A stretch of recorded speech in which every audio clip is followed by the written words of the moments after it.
રાજકોટ રેન્જના આઈજી નિર્લિપ્ત રાયે ધ્રોલ પોલીસ મથકની મુલાકાત લઈ વાર્ષિક નિરીક્ષણ હાથ ધર્યું હતું.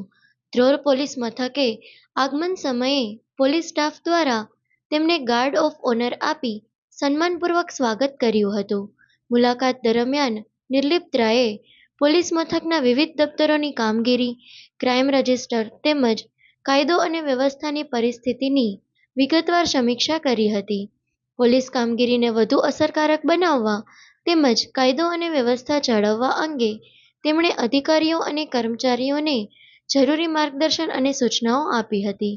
આ પ્રસંગે જામનગર જિલ્લા પોલીસ વડા Ravi Mohan Saini, DYSP Piyush Vanda, Dhrol PI HV Rathod સહિત પોલીસ અધિકારીઓ અને સ્ટાફ ઉપસ્થિત રહ્યા હતા.